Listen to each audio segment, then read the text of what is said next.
oh my word, I thought like, this is it. We're going to get like 100 sales every 4 minutes. This is going to be great. And it did not go that way at all.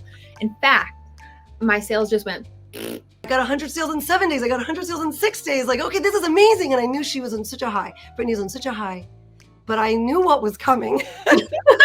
Yeah, so that was the great freak out of 2025, but we've gotten through it. Thanks, Shoshana. We had a bunch of questions. This next question, Brittany, I meant to make a big deal about this in our first interview and kind of forgot.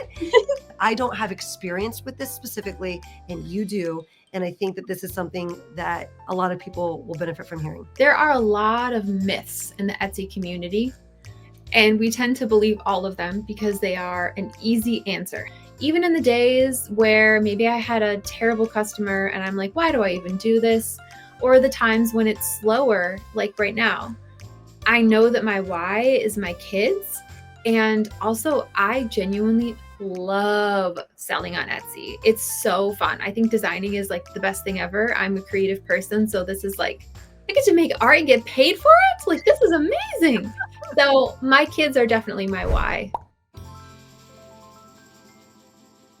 Hey, Brittany, it is so great to have you back on the channel. Guys, if you are a regular here, you might have seen Brittany's first interview here on the channel where she talks about how she is scaling her shop and she is getting her next 100 sales faster than the last. So I think it was at that time, your fastest 100 was 107 days? 6 days. 6 days. She had just had a round of 100 sales in just 6 days. So that video inspired so many people. And we had the comments blowing up with people that were inspired by your story, Brittany. We also had a lot of questions, and we also had a lot of people express, please keep us posted on Brittany's story, because you're showing people what's possible right now on Etsy. So in today's video, we encourage you to stick around. We're going to start by letting Brittany kind of recap where she was in the last interview in case you haven't seen it, but I will leave it linked down below and at the end of this interview for quick access so you can get Brittany's whole story. And we are also going to address all of those questions. If you have questions throughout this interview, feel free to go down into our comments. Please leave them because Brittany's going to be coming on regularly to update her story. I bet a lot of viewers are super excited and curious to see what's going to be happening in Brittany's shop for Q4. Spoiler alert, Brittany is in our online membership that I run, and she's doing the teacher challenge over there. So I think it's going to be super fun to see what Brittany's results are come this September. All right, Brittany, why don't you go ahead and kind of recap for us where you were when we had our last interview, and then we'll kind of go into what's happened between then and now. In April, I had my craziest month yet. I over doubled my revenue from the month before. I was selling 100 items in 6 days, and that was so crazy. And Etsy ads were working for me so well. I was spending like, I want to say like $90 a day, and my ads were super profitable. So I was like, I'm just going to add a little gasoline to this fire.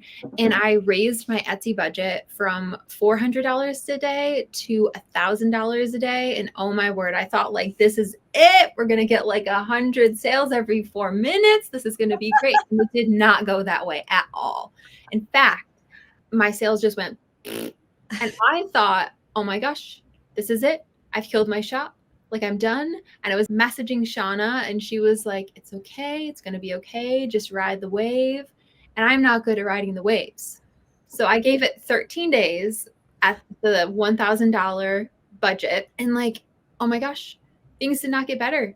So I asked our trusty friend ChatGPT, and they said, or it said, lower your budget back down to where you were, which was $400. So I did that. And then I was like, I just can't touch it anymore. I have to leave this thing alone. And honestly, my ads haven't really spent as much as they were before, and they haven't been as profitable. However, with Shauna's help, I've come to realize that the reason my April was so crazy was because it was mostly last day of school shirts being sold. And so between messing with my ads too much and then end of school kind of winding down, my shop got quieter. So praise God, I didn't kill my shop. It was just things were slowing down a bit, and Shauna had warned us in the group that was going to happen. So now I'm at peace with it. We are okay. And I'm using my slower time here in June to just go crazy listing for teachers. That is going to really pan out for you. It's going to be great. I think that that's going to speak to a lot of people that are listening, because I know when I first started, I didn't understand the concept of rounding the shop out over the course of the year. And you get on these momentums and you hear Etsy works on momentum, Etsy works on momentum, which it does. But you start, that incline, you're like, oh my God, this is amazing, this is amazing. And then you have this fall with, we know about it with the teacher niche, but this can happen with many niches. And so June is always lower than end of school as you're ramping up. And then July, like second week of July, it's going to start ramping up again. So July winds up being a great month and into August, but then you fall again in August, just so you know. Well, not even August. August is still pretty good. It's like halfway through September, really. Okay, I'm going to write that down so I don't panic. Halfway through September, we're going to nosedive with our teacher stuff. That's why I like a general shop, because then you can fill in the gaps and also list for those, other things. You learn over the course of the first year or two on Etsy that, okay, well, I'm going to round this out with some other things here. And so that was just how the journey goes. Brittany was messaging me, freaking out. And as a matter of fact, we're doing this interview in June, late June. And this isn't going to air until probably maybe the first week of July. So maybe by then you're already going to be starting to ramp up and see your teacher sales. So guys, if you want to find out, go down into the comments and kind of come back to the comments every week to see how she's doing, if you don't want to wait all the way till the next interview. But I think we're going to see some exciting things happening in Brittany's shop, because she is following the teacher challenge, and she's really been week after week pumping out listings for teachers. So she's really feeding that fire. We are going to get to questions that viewers had toward the end, like after you're done kind of talking about your story, but you already hit on one that someone has. So I'm going to address it now since you're already talking about it. You were talking about ads. So I love Etsy is their username. Hi, I love Etsy. Thanks for asking. She said, brilliant video. Could you say how much Brittany is spending on ads daily? So you kind of already addressed this. You said you had it set to 400. Mm-hmm. You were spending a little under 100. I think you said 97. Yep, around $80 to $90 in ad spend per day with that budget. Okay. And then you upped it to 1,000. Yep. And it kind of deadpanned on you. Yeah, then it was only spending I think it went all the way down to like $8 at times, and then went higher to around 35, but it never got close to even that $100 mark. I do want to point out though that when you told me how much the teacher sales would decline right then, that makes perfect sense, because there's not as much traffic on Etsy searching for my main niche, which is teacher, which means the opportunity for clicks is much less, which means the spend will be much less. And didn't you and I sit and I think we compared our screenshots to like the last 30 days. Yeah. And since Brittany is big into the teacher, I'm big into the teacher, and I really didn't feed my other niches this year to even help myself. I really went all teacher. And our graphs were very similar to right? Like you were tailing off the same day I was tailing off, because there was a drop off in last day of school shirts. Yep. So it makes perfect sense. So for our viewers out there, if you tailed off late May, coming into June, that is okay. That happens with the teacher niche. Okay. So take us from there. So what else has been going on like with your shop now? So after consulting Shauna in the group, which is, I have to say, like the best resource ever. I could just go right to you and ask you. I don't have to guess. But we kind of figured out that we would just focus my shop on a couple of group niches and then also the teacher niche. So I'm already pretty established in the teacher niche, but those two group niches, I just keep feeding those every single week along with teacher, so that Etsy will continue to recognize me in those other two group niches. But I know you really stress the importance of, or you really stress the benefit of group niches, because you get that one order. And I mean, it took me about 30 minutes to fill a group order last night, but my profit was $100, and it took me 30 minutes to get that super specific group order together. It was a most likely to. So sometimes you do have a little bit more work on those, but I would have had to sell 10 single shirts to get that $100, whereas I only had to do one group order. So I've just been focusing on that and then the teachers, and it's growing. It's slow, but it's growing. For anyone listening, if you're afraid of group niches, teacher is like automatic group niche, and you don't have to do most likely to phrases or the blank teacher. You could do stuff like that, but you've got a grade level on there. Same thing with nurses you could think of any type of people that work in an office, dental workers, they'll buy matching shirts for the whole office. You could brainstorm, you could ask trusty ChatGPT what kinds of professions work in an office together. They wear matching shirts. They 100% do. There's a market there. And then, like Brittany said, it's easier to get one sale, one customer that's purchasing this, group type listing rather than getting 10 individual customers. With your most likely twos, do you offer a custom so that people can do a custom phrase if they didn't like maybe one of the most likely two phrases you had preset? 100%. And I will say that about 90% of the time, people are typing in their own custom phrase. And they are like off the wall bananas. Like somebody made one last night that said, most likely to make round bologna. I'm never going to put that as an option on my own, but they did. So now they're like super happy because that super specific saying is like perfect for that person. I do the custom ones. It does take longer, which is why it took me 30 minutes to do one order, but I think it's so worth it. You said that you feel like 90% of the time they will choose custom. Mm-hmm. That's funny because how long have you been in most likely twos? I started them in January, but only recently it's been cruise and birthday that have actually caught on. Okay. So I have found that in the beginning of a listing's life, a lot of times I found that the custom option is popular, but then as that listing starts scaling, more and more of my phrases start getting purchased from. And if I see that I'm getting a certain phrase that people keep asking for, I'm like, oh, let me add that to the drop-down menu. How many preset most likely to phrases are you offering in your listing? So about 20 to 25. Okay, I like that too. That's kind of where I would say 12 is minimum. You got to have at least 12. And then 24, I usually go in groups of 6. Oh, yeah, that's smart because you get 6 on the shirts. Right, you get 6 on the shirt. And so that's usually just how I do it. So 24 and then to 30 would be my next marker. And so how are you structuring the two? We get 2 drop-down menus only, so you can only have 2 variations with your Etsy listing. So how are you structuring your drop-down menus and utilizing that personalization box when you're setting up your listings? I've done that 2 different ways and both have worked.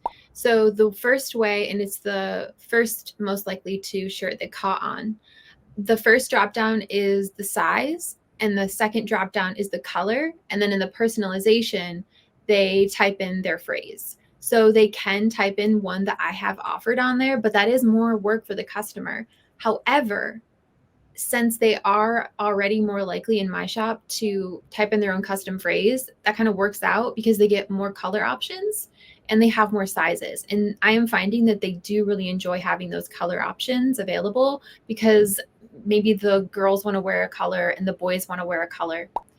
And then the other way I have it structured is the way that you've recommended in the group listing for Christmas, where it's just one color. And then I have the first drop down as the sizes and the second drop down as the phrases. And I include a custom phrase option in the second drop down with the phrases. And then the one that took you an hour the other night, how's that one structured out of those 2 structures? That one was the one color option and they can choose their different phrases. They had 15 shirts and only 3 of them were my phrases. Oh, that's funny. Wow. So for the first model that Brittany mentioned, where they're choosing their color and then they're choosing their size, this could help convert better because they've got the color options there, right? You do have youth sizes in those, or those are more for adults? If it's a group listing, I always offer adult, children, toddler, and baby.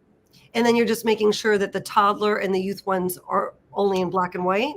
Yes, with the toddler and the kids, I do offer pink, and that has worked out well. I know there is a baby one for pink, but I just do black and white for baby. Okay. All right. Yeah. You just want to be mindful of choosing colors that are going to look the same because they might be upset if they have, one type of pink with the adult shirt and a different type of pink with the baby shirt. So that's interesting that's working out well. So in that first model that you mentioned, that the customer has more options with color. Mm-hmm. It is a little more intensive work for you because you're never able to sync any of those, right? It cannot sync. However, because Printify offers personalization right in their software now, I made a sheet and it took me a while to make, but it's super beneficial to take the time to do that. I have these fonts are available in Canva and these fonts are available in Printify. So I just only choose the fonts that are available there. So then I kind of have a template in Printify where it's like, let's say it's a cruise most likely to shirt, a graphic here and the text is here. The graphic stays in Printify, but the text can be changed right in Printify so that I'm not having to go into Canva, create this most likely to design, upload it, create this next one, upload it. I already have the main image there in Printify, and then the customer is already typing in most likely to eat 1,000 cookies. They already have eat 1,000 cookies that goes into Printify for me. And I just tell Printify it's going to be in this font and it's going to be right here. So I might have to raise it or lower it, maybe make the size larger or smaller, but it's already in Printify for me. So it's kind of synced. Yeah. Oh, yeah. That definitely will save you a lot of time because you're not going from one platform, Canva, downloading, getting it into Printify. That's nice. That's a nice little shortcut to do it that way. And then the other way that you're doing it, you can actually wind up skewing that up. I usually use Printful for that. So I just sync it as I go, but then it's truly done. Like the next time someone gets that size in that phrase, it's done. You don't have to worry about it anymore. So they both have like kind of their benefits of the way that it's being done. Another thing that has helped me save so much time is in Printify, I have a template where it's just comfort colors and I don't type any sort of fancy phrase, no graphics, nothing. It's specifically just for personalized orders. So like, let's say you've seen those teacher name shirts where each letter is different. So that's something that's not going to be able to be synced because it's going to be a different teacher name every single time. So instead of creating a new listing on Printify every time there's an order like that, I just use this one Comfort Colors template that has personalization. So when the order goes into Printify, it flags it. Hey, this is a personalized listing. So that way I can sync the color and the size, and it'll take me right over to where I need to be. Nice. That has saved so much time. I love that. So that template is saving the color and the size with no image on it. Correct. At least that part, you don't have to click through and do that part. Yep. You just lay your new image, like, if you had a special font that you were using to make the teacher name or whatever, you put that together and all the other pieces are already there for you. Correct. I love it. All right. One of the reasons we took a little longer to do this update with Brittany is I reached out to Brittany and said, okay, are you ready to do the update? And she's like, Shauna, this is during the freak out, right? During the freak out, like, oh my gosh, the ads, my shop is ruined. I don't know what happened. I killed it. My sales have plummeted. What am I going to do? I'm like, it's okay, Brittany. It's okay. We're going through. Oh, why is this happening? You're like, I can't go on YouTube. First of all, can I just say a huge thank you to Brittany and guys, please, you're listening to this interview. If you're appreciating Brittany, go down and let her know in the comments because it is not easy it's vulnerable. You're vulnerable when you come out on YouTube and you share your journey and you share your story. And I think sometimes when we're spectating on the other side of the screen, we forget how vulnerable the person sharing is putting themselves in a very vulnerable position to share publicly, like how they're doing. So Brittany felt, I think, a sense of like, oh no, I can't come back on and say, here I was getting 100 sales in 6 days. And now that's not happening. And I don't know what happened. And I don't know how to fix it. How can I come back to everyone on YouTube that was inspired by my story and not have solutions for them? Which, of course, Brittany doesn't have to have any solutions. Okay, Brittany, you don't have any solutions. I think it's so valuable. I think this part of Brittany's story, and this is one of the reasons I wanted to like follow your story, because it's one of the first things I said to you when you were in the community and you're like, oh my gosh, I got 100 sales in 10 days. I got 100 sales in 9 days. I got, whatever the numbers were, I got 100 sales in 7 days. I got 100 sales in 6 days. Like, okay, this is amazing. And I knew she was on such a high. Brittany was on such a high, but I knew what was coming. It does not stay like that. It's always going to take this turn, and then it'll start going up again, and it'll start getting faster and faster again. But there's always those turns. And for me, because I'm in the teacher niche, I know that one of those were abrupt. Always it's abruptly in coming into June, and for me, I'm generalizing because I've been doing this for a while. But I know to the person on the other side of the screen, the day matters, the exact day. Like, well, it's not. Yeah.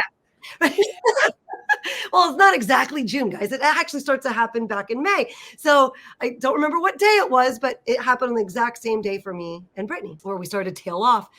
And then it happens again in late August. You really see the overall numbers happening in September, though. So during that conversation and during all that, I was like, oh, Brittany, let's have this this recap, it's like, oh my gosh, I can't. So you want to talk to us a little bit about how that's going? Like, how fast are those sales coming now?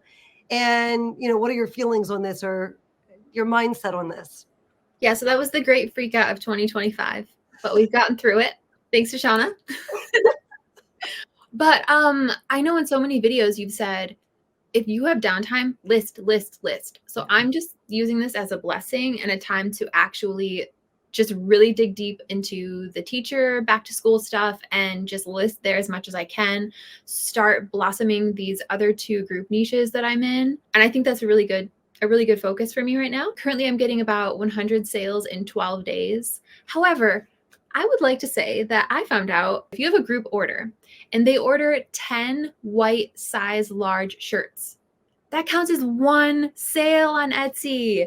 So I am selling more than 100 things in 12 days, but according to Etsy, it's about 100 items in 12 days. Yeah.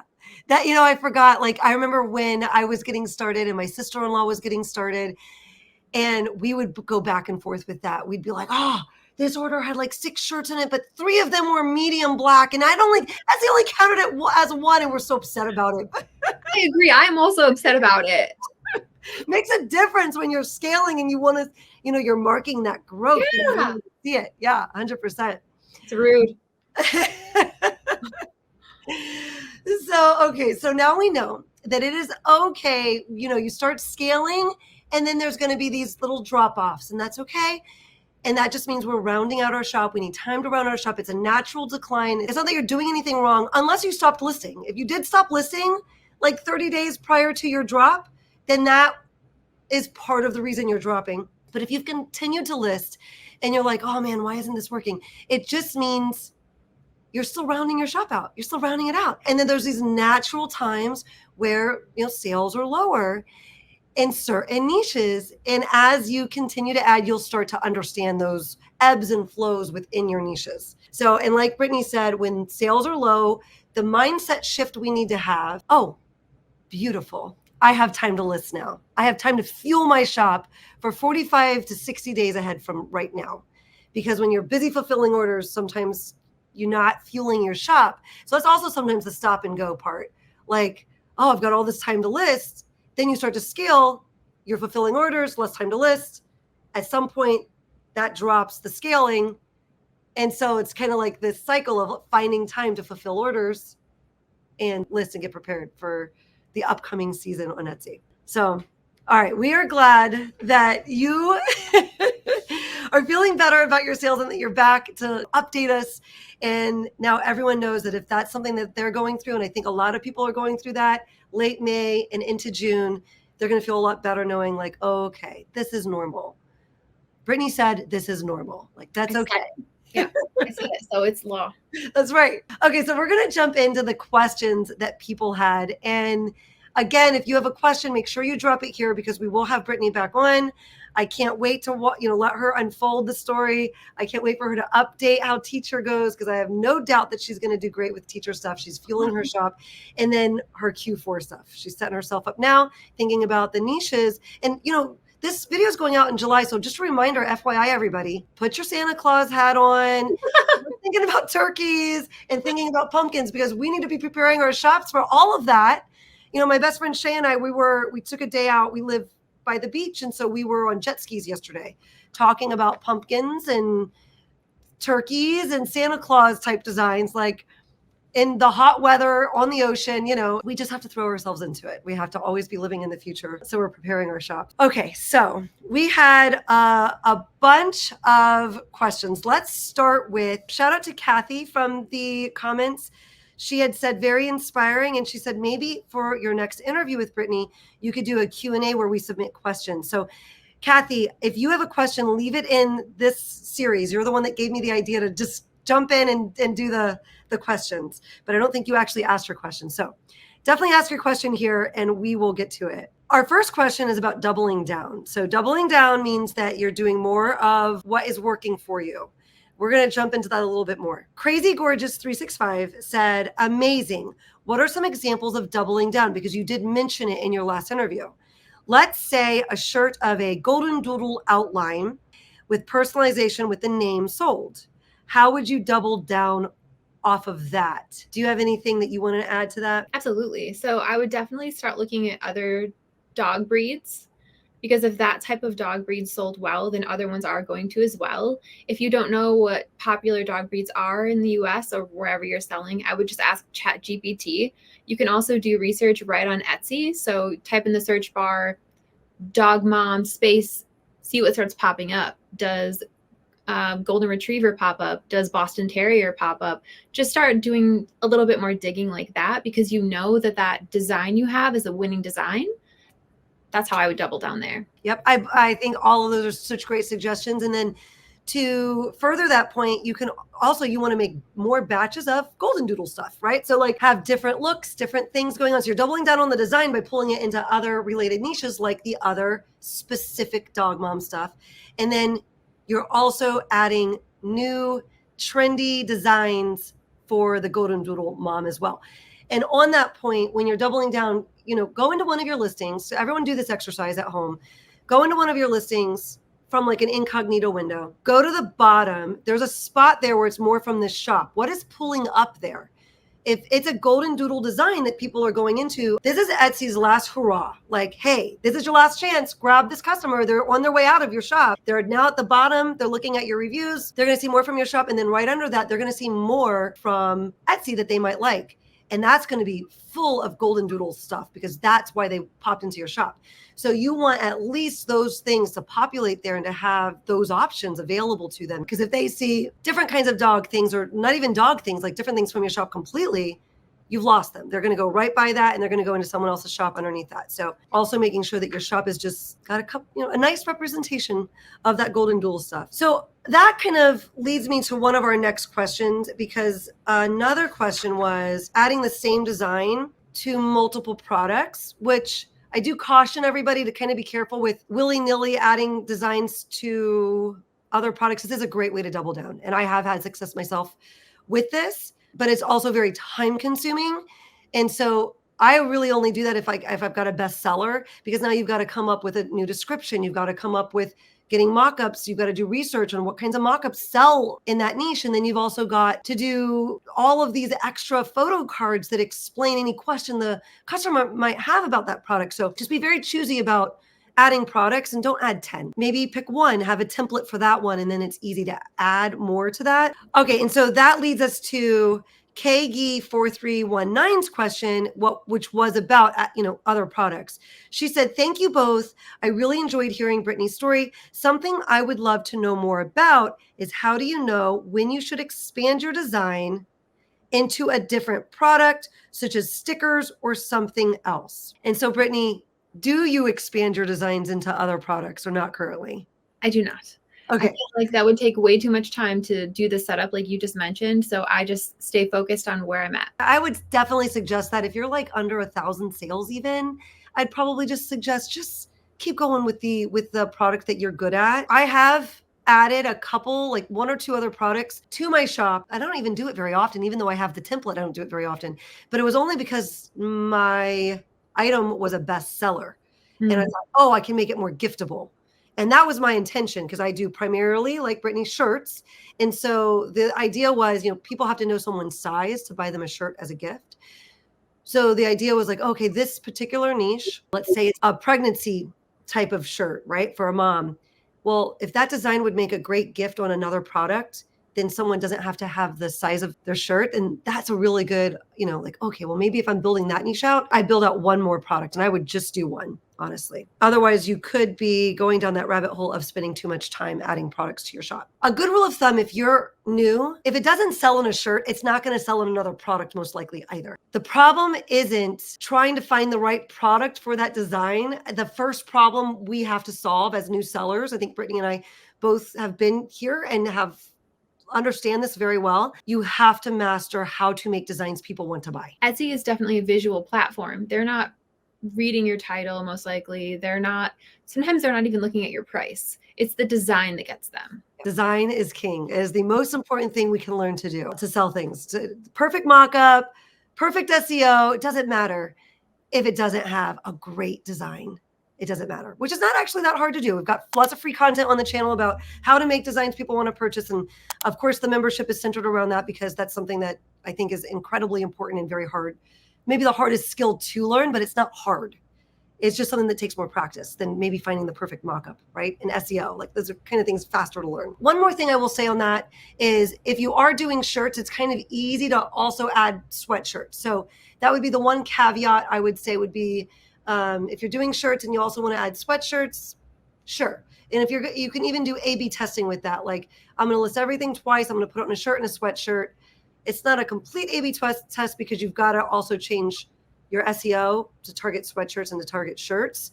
But that would be something I'd be comfortable with doing, right? Like I'm going to list it on a shirt and list it on a sweatshirt. And that'll be maybe my A/B test that I'm doing, which kind of leads us to the next question. This person had a question about A/B testing. This is Digital Biz Creations, and they asked, the A/B testing I'm trying is same photo, but different titles and tags. Is this good to try as well? They're wondering what our thoughts are. And also, are you using all same titles and tags when you batch your design? So 2 questions here. Why don't we first focus on that latter question, and then we'll loop back. Are we using, when we do a batch of designs, first of all, just so everyone knows, a batch of designs means we find a phrase. A lot of times we're finding a phrase from the niche that we're working in, and we're infusing different looks that maybe aren't prevalent in that niche into that phrase. And we're going to do this 8 to 15 times usually. We'll sit down and make a batch, 8 to 15 or whatever works for you. Maybe it's 5 or whatever. But when you are batching your designs, Brittany, like that, are you using the same title and tags across that batch that day? Yes, I am using the same title and tags.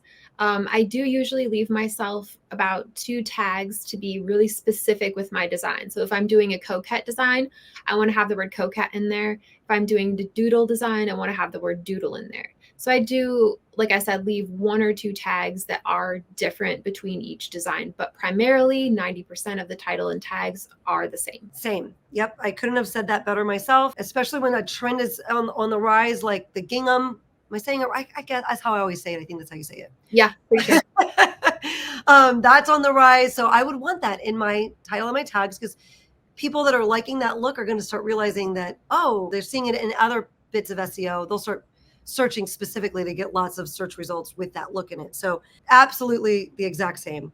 And then the other part of that question was that they're A/B testing. They're using the same exact photo. So remember, an A/B test, really, you should only be changing 1 variable about your listing. So you're putting them out at the same time. That would be a variable time. You're using the same mockup photo. That would be another variable. And then the variable that Digital Biz Creations is changing is their SEO, which includes both the title and the tag. So that's 1 variable. And they're wondering, they're testing both title and tag. Have you ever done an A/B test for your SEO? No. I've done A/B tests where, and maybe this is just me being unable to choose and the customer probably doesn't really care because again, it is about the design. But for example, right now with my teacher shirts, I have a mock-up that's on one color and then a mock-up that's on the other. So the design, the SEO, the price, literally everything else is exactly the same. I just have 2 different colors of shirts in the main image. And that's because I'm seeing 2 different shirts are trending right now. Well, I'm going to repeat what Brittany just said because it's key to the A/B test that she's doing. She's not throwing the A/B test out quickly without intention. It's very intentional. She's using 2 colors, but it's because she sees these 2 colors specifically trending, which just means that she's seeing lots of bestsellers that have been listed within the last month that are using these 2 colors. And so she's testing, okay, is or one of these better than the other? So it's very, very intentional. I have done A/B tests, and this is going back to my very first year on Etsy because I haven't done an A/B test with SEO in a long time. But I think it was helpful for me in my growth at that time because when you're new, really SEO, it's kind of, once you get your strategy down for SEO, it's kind of a no-brainer. I've got SEO videos. I'm not going to launch into how to do SEO because we do have SEO videos on the channel. I'll leave some of them linked down in the description below. But once you have your SEO strategy down, it's not something that I would continue to A/B test. But in the beginning, it did help me. Partly too, Brittany, just like in the beginning, it's like not being able to choose, right? It's better to take action. So if that means you have to do the A/B test about something like that to like take action and like start getting like a base level understanding of something, then do it. Take action and do it. And that's what I had to do. So I'm coming into Christmas one year, my first year on Etsy. So I'd been on Etsy about a year. I wound up doing an ABC test. I really suggest doing an A/B test, but at that time, 1 year in, not having the A/B test strategy perfected, I did an ABC test. It was SEO. Some of it was overlapping. It was messy. And I did this across probably maybe 30 listings. I do suggest doing your A/B test across at least 30 listings because you need mini trials. A scientist has mini trials before they say, hey, this is the thing that works. It can't just be, oh, I did this like twice. This is what's working. And so I probably had like a good, at least 30 listings, if not more. And it was specifically Christmas designs. And on all of those, I didn't have any definitive answers because I didn't really track it well. But one of my Christmas designs with a specific set of SEO took off more than these other two designs, not across all the trials, but across one of them. And so, that was one little thing at that place that I was. I guess my point is, it doesn't have to be perfect. Wherever you're at, try your A/B test, even if it's not like following all the rules that we suggest following or whatever. I adopted that set of SEO moving forward. And so it was one little thing that was like, okay, well, now I'm going to use this set of SEO. And so, yes, that's tough. Definitely a test you can do. The most usable ones I found is doing profit pricing versus break-even pricing. I'll leave that video linked down below too if you want to hear more about that. I'll leave all of the A/B testing videos linked down below if that's a topic anyone's wanting to dive more deeply into. Okay, this next question, Brittany, I meant to make a big deal about this in our first interview and kind of forgot. Because you definitely, I know that this is a question I get all the time, but I don't have experience with this specifically, and you do. And I think that this is something that a lot of people will benefit from hearing. Reno Lexo 9727 asked, I have a question related to how the Etsy algorithm might view a new seller that paid the $15 to get her store a little over a year ago and never doing anything with it that whole time. Not lazy, just had my hands in too many cookie jars.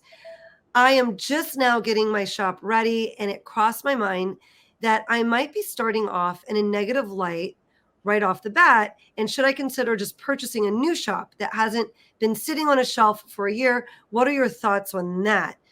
So I know this isn't your exact scenario, but you kind of have some talking points that maybe you could add to this. Yes, there are a lot of myths in the Etsy community, and we tend to believe all of them because they are an easy answer. However, in my opinion, I don't think that Etsy cares if your shop has been sitting dormant on a shelf for 5 years or if you just opened it yesterday. You're not going to get some kind of a halo period where suddenly, because you're a new shop, Etsy likes you more and it's going to rank all your new stuff on the first page. That's just not going to happen in my experience, in my opinion. So if you already have an Etsy shop and it's just been sitting there and you've had your hand in too many cookie jars and now you want to come back, do it. Don't spend another $15. I don't think it's going to benefit you in any way. My shop started out as handmade, and then I switched it to POD. But in between switching it from handmade to POD, it was just sitting there. I think it was on vacation mode, or perhaps didn't have any listings in it at all. And I'm still able to get a $13,000 revenue month, even though it had been sitting there and I didn't do anything with it. So I say save yourself the $15. Just use that shop. Yep. I think that that's eye-opening because people ask me this all the time. So I know a lot of people are feeling like this, like, oh no, I don't want to like put this effort into a shop that maybe Etsy, isn't going to push. And I think you said that perfectly. It's all about the design. You make a design people want to buy, you're going to start to move up through the algorithm. And you got to have numerous ones of those, right? Like, so it winds up landing in front of the right person at the right time. And then the buyable design starts moving up in the algorithm.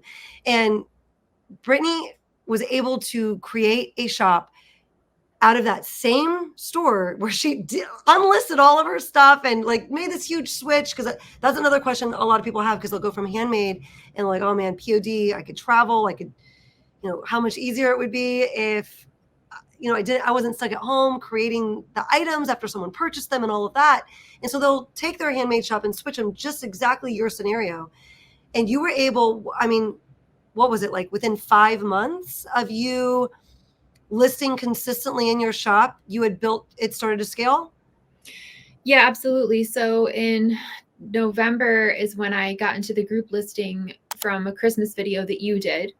And then in December is when I joined the course and considered myself like full-time, full commit with my Etsy shop. And in December, I want to say I was at like $4,000 revenue. And then in April it was $1,300 in revenue. You mean $13,000 in revenue? $13,000. I knew what you meant. All right, that is amazing. So just keep your shop, go ahead and build it. That way you're putting that time, you're investing that time into the designs. That's the most important thing you could be investing your time into over creating a new shop. Okay, so our next question, I thought this is like a group of questions. Natalie, this is for you. I hope you're listening. She had some really good questions, Brittany. So I feel like so many viewers probably have these exact questions. Number one, how many months of listing and how many listings did it take for Brittany to break into the teacher niche and start getting consistent sales there? I would say it was between 30 and 50 designs. And I started those designs in November. I bought your teacher niche calendar, and I started making 100 days of school designs. That's where I got my very first bestseller in January. So I started listing in November, still kept listing in December. I mean, I don't ever stop listing in teacher niche, but it took about 2 months and between 30 and 50 unique designs for me to start making consistent sales in the teacher niche. That's incredible. And Brittany's doing it faster than I was able to do it. So for me, I'm a teacher and it took me longer. I mean, first sale was a teacher shirt, but I didn't know to double down. And then when I started to double down, I didn't have a calendar. I was kind of like trying to, pull all the information that I knew and to like figuring it out, but not as a seller, just as a teacher that, oh, my friends wear shirts and trying to get it figured out. And so I had nothing to like use to help me know, okay, I need to list it by this period of time. It was just kind of me figuring it out as I went. And it took me all the way from opening my shop in October all the way till April to start really getting traction. So if it's taking you longer, then me too. That's okay. But it's so worth it. It's so worth it to get into the teacher niche. And then, so it really only took you 30 to 50, you said designs.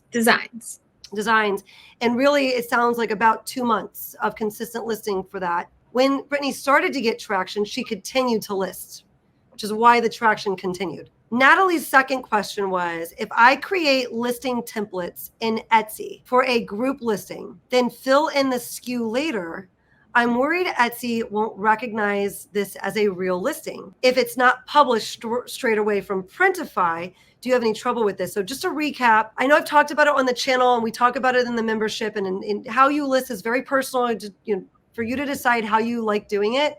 Most people go into Printify, they create their listing, they push it over to Etsy. I learned early on that was very time consuming, and understanding that getting my designs out quickly was going to be the most important thing to me to help me see growth. I started to copy my listings on Etsy, and then I would just worry about syncing it if it sold later. The small, tiny fraction of things that actually sold, I would sync them later with Printify or with Printful.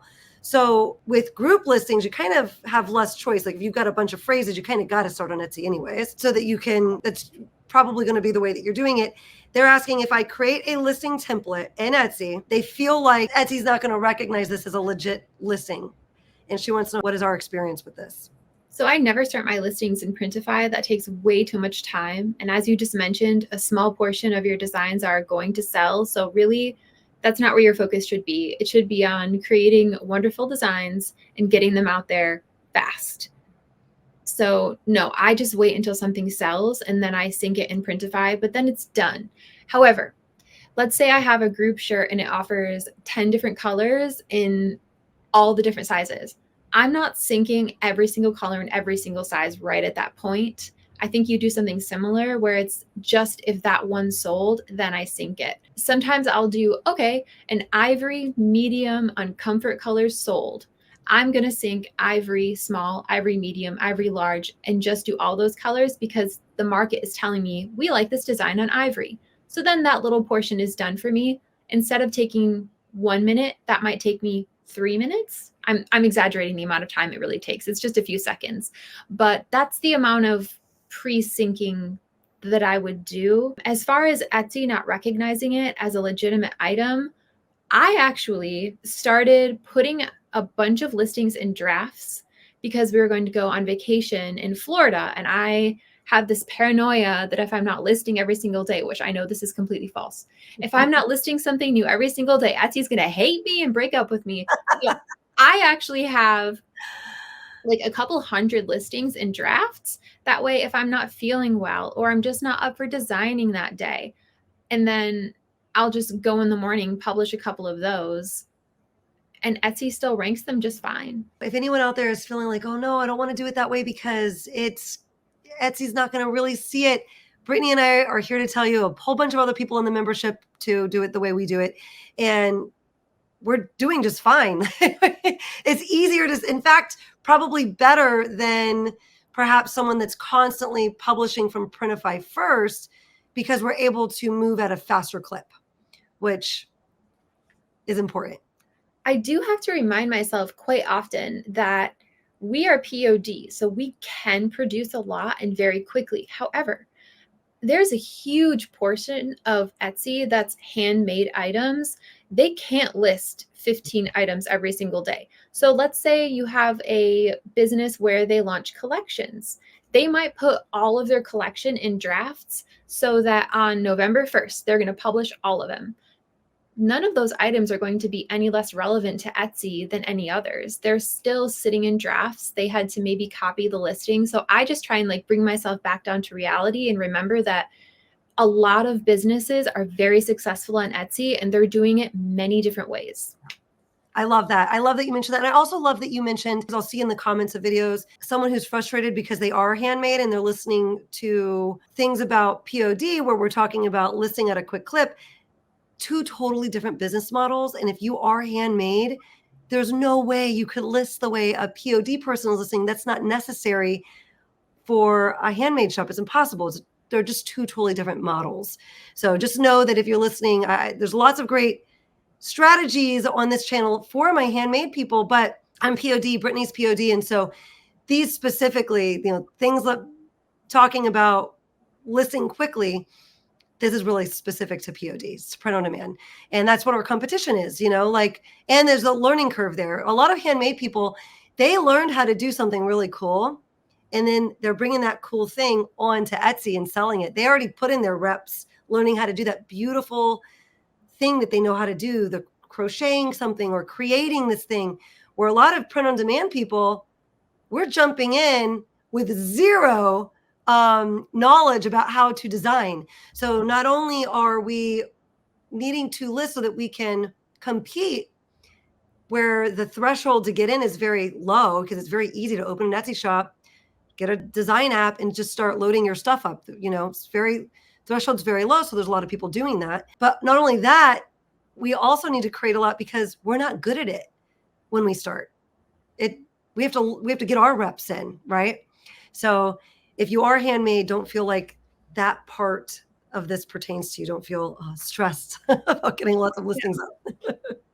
All right, so Natalie goes on to ask, does Brittany use any other tools or subscriptions, anything for listing faster, like Simply Listed with Cassie Johnson, or does she have her own templates or shortcuts for listing? So I think Natalie's looking for workflow here. It did take me a little while to establish my own workflow.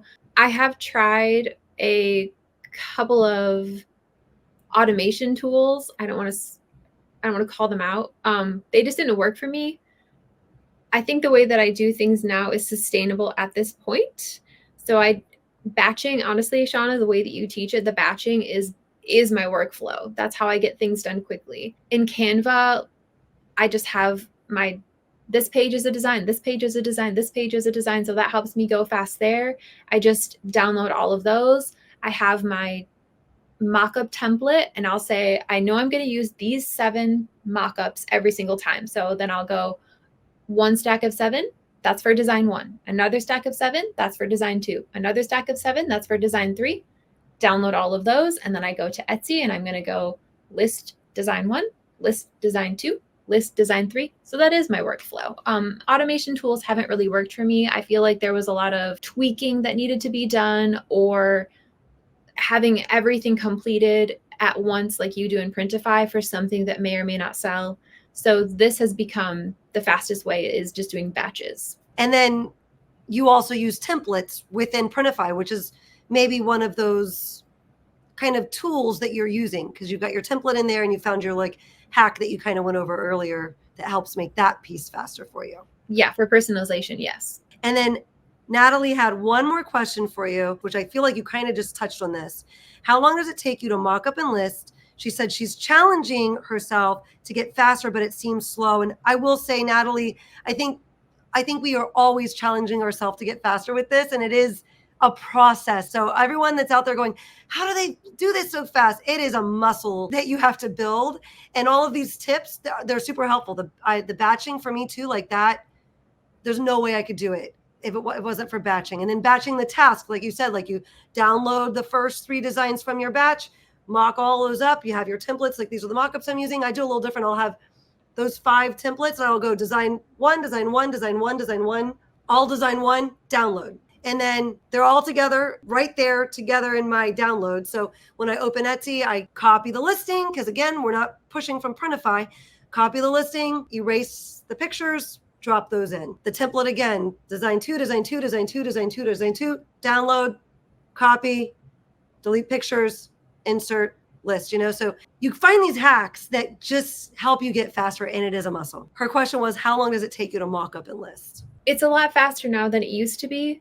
I don't know if I have a specific number of minutes that it takes me, because I do batch. Because I have my templates already set up in Canva for myself, it's a lot of dragging and dropping, which is really, really fast. And how we keep mentioning batches, please. I used to do it the other way, and it took me 10 times longer, where I would create the design for this niche. Okay, now I'm going to put it on a mockup. Now I'm going to list it. Now I'm going to publish. Okay, now I'm going to go back. I'm going to design something for a totally different niche.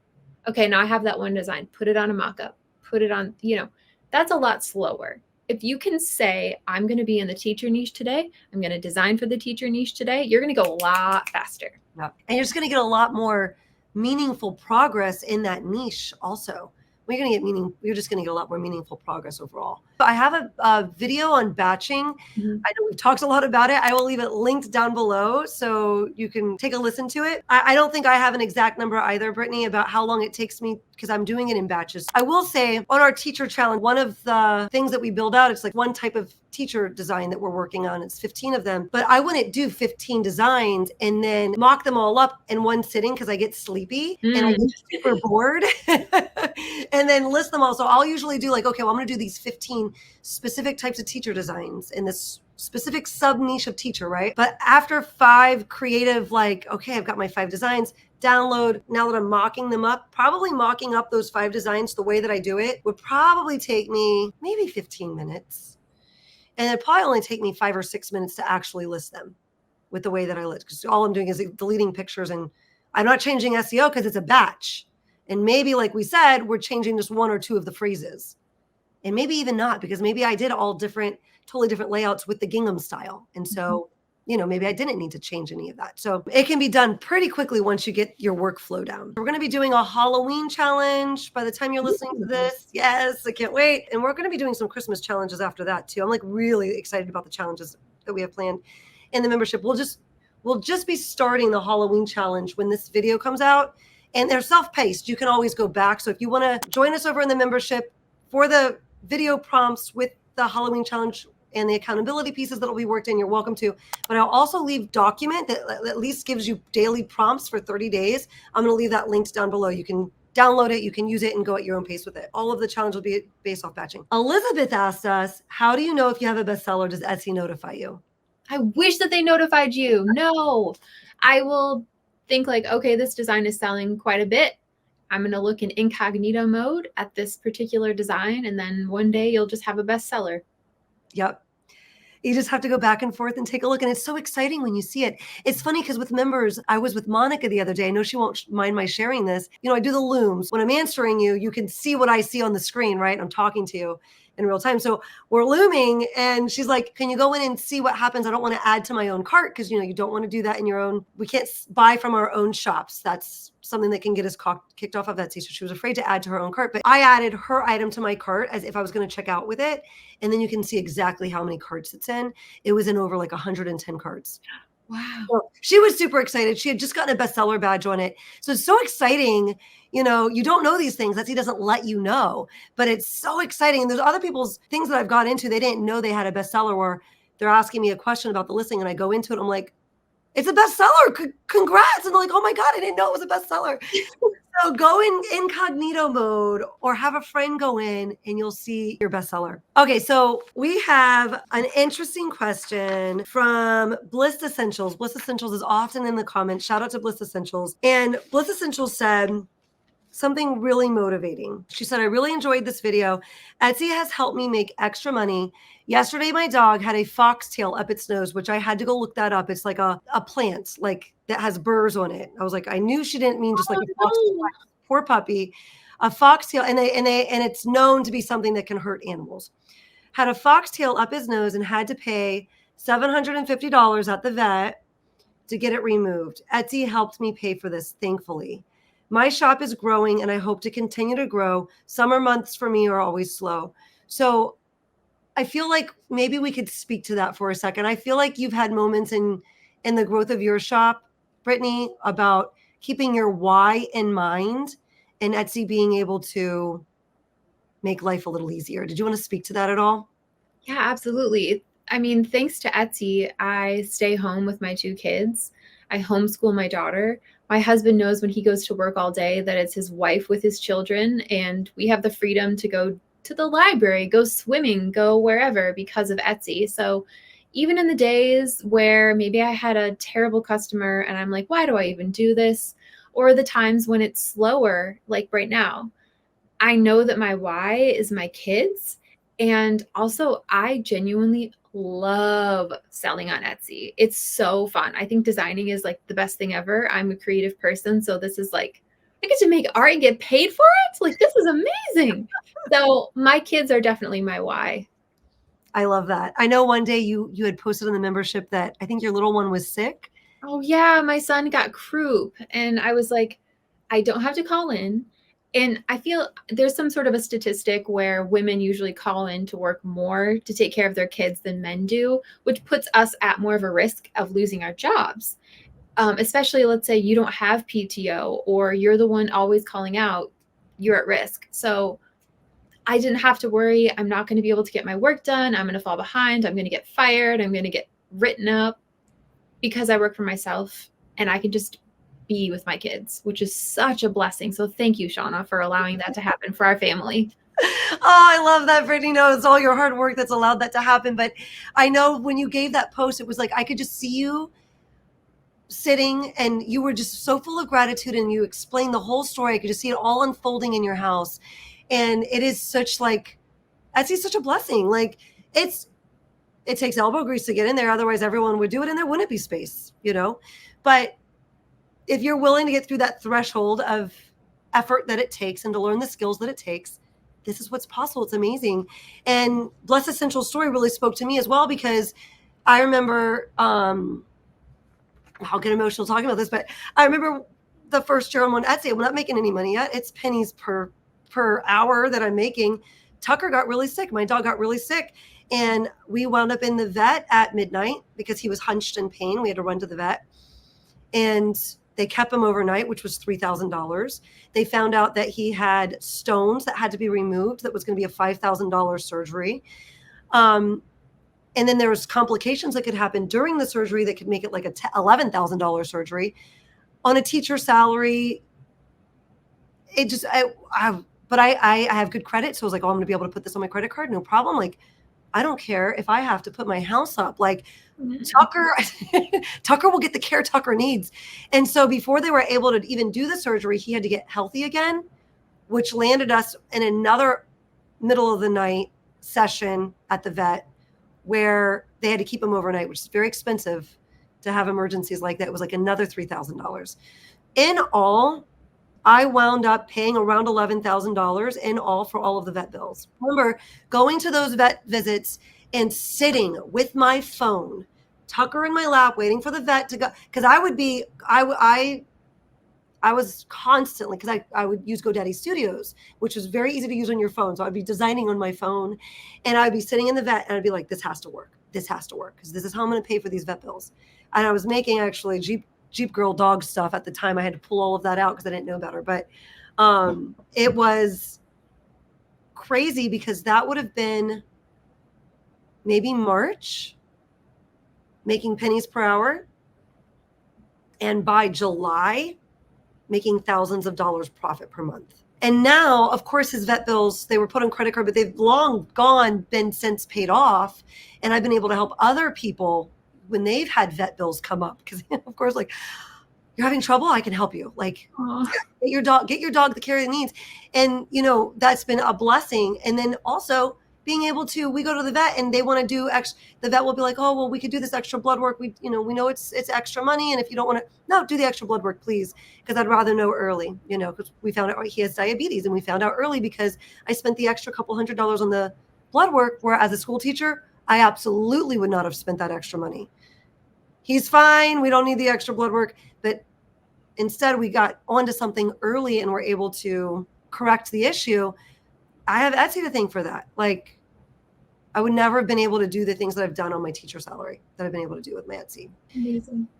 So it's definitely something I think we're feeling a lot of gratitude about, and it takes those strong whys in order to plug through, because it's not easy, right, Brittany?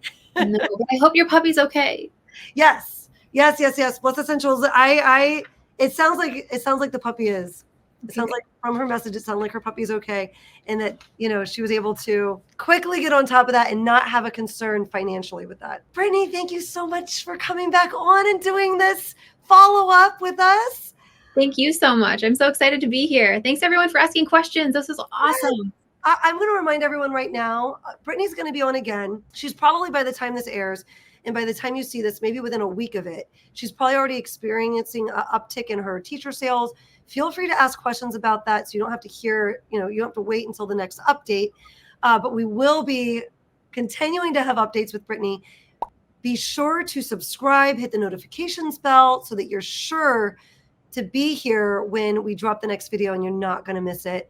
Make sure you ask your questions down in comments so we can go over it next time.